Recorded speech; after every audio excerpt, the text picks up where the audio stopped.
check out from Couch Tomato, 24 Reasons. Cinderella and Coming to America are the same movie. Yes. Coming to America is one of the funniest movies of Eddie Murphy. You know, funny movies of all time, really, in that category. And Eddie Murphy's, you know, funniest film to me. She's your queen to me. I'm thinking of some ways they're the same, kind of like, you know, someone comes from nothing to something, and then, you know, and marries a prince, or gets married a prince or something like that. I see some similarities, but let's see what he has to say. She's your queen. Fuck you, fuck you, fuck you, fuck you. Who's next? Oh wow, okay.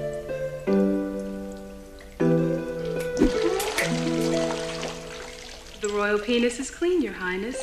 To be fair, every romantic comedy ever made, except probably Brokeback Mountain, copy at least 40 to 100% of the plot from Cinderella. Just throwing that out there. In a kingdom far, far away, lived a king with first world problems. His only son was getting up there in age and showed no interest in getting married whatsoever. This disturbed the king because he really wanted grandkids, and not the ones out of wedlock either. See, back in the day, way before VH1 used to make TV shows and only made music videos, the only way famous men could find true love was to throw a bachelor party first, and maybe, just maybe, they could find a bride there as a payoff. At the ball, the prince was way too picky, so it's no wonder he wasn't able to say I do that night. In an M. Night Shyamalan twist of events, a character in the movie that had spent more than a third of their life with a silver spoon over their tongue becomes a servant, so by the end of the film, the movie's both a rags to riches and a riches to rags story at the same time. The main character works hard and does chores 16/7, and for the 8 hours he or she is sleeping, the main character has to sleep in a rat-infested house, so it's definitely a hard knock life. Meanwhile, the prince in the movie allegedly wants to sow his royal oats, so he asks out every woman in a 60-mile radius out on a date. It sucks because his standards are way too high, so much so, he even turns down a menage a trois opportunity with the two sisters. Eventually, the prince sees the main chick and it's love at first sight for him from the headshot alone. As an audience member, you can't wait for them to live happily ever after, but obstacles such as the Jerry Curl character stands in their way. Still, the irony of the whole story is that this technically isn't true love, since the whole relationship is built off a whole bunch of lies. For one, the main chick doesn't even know he's a prince. The prince?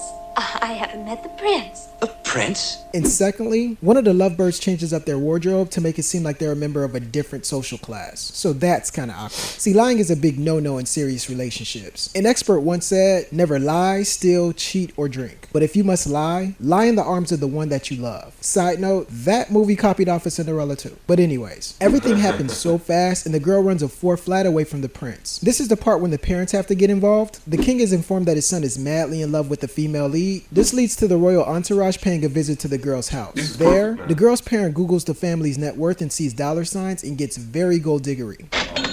The other daughter wants to marry the prince too, but it'll never happen. While all this is going on, the girl's parent doesn't want any interference from the competition, so he or she slams the door in the competition's face. For a split second, it looks like this is going to be like one of those Tyler Perry movies where the rich guy doesn't get the girl, but it's not, because they get the king's blessing and both of the main characters agree to love each other until death do them part. There's a big wedding and everybody's in attendance. When it's over, all the people in the kingdom are waving high fives to them as they ride off in the cart to live happily ever after. Those are 24 reasons these movies are the same. You agree? Yes, no, maybe so? If not, politely share your thoughts in the comment section below and click the subscribe button for more 24 Reason videos.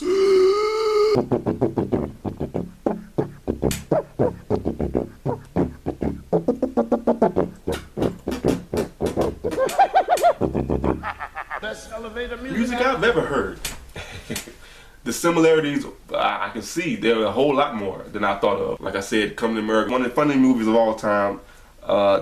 They should make like, I always thought they were gonna make it like Coming to America Part 2 or something, like see what happened after they got married, or make it, you know, with their kids or something. Their kid, it grew up and now he's like he's the new king or something. Their son is the prince now, and he has to find a girl or something. Or maybe they have a daughter that's trying to find she's to be the next queen, so she needs a man or something like that. Something like that. Maybe they can make that, you know, into the new generation of Coming to America too, but they never did. But you know, it's still possible. I mean, Arsenio Hall and Eddie Murphy, they still around and stuff, doing stuff, so they could do something. They need to make a Wedding Crashers 2 too, like Coming to America 2 and Wedding Crashers 2. Like, Those need to be sequels. I don't know why they haven't made sequels. They make sequels to other movies, but not those two.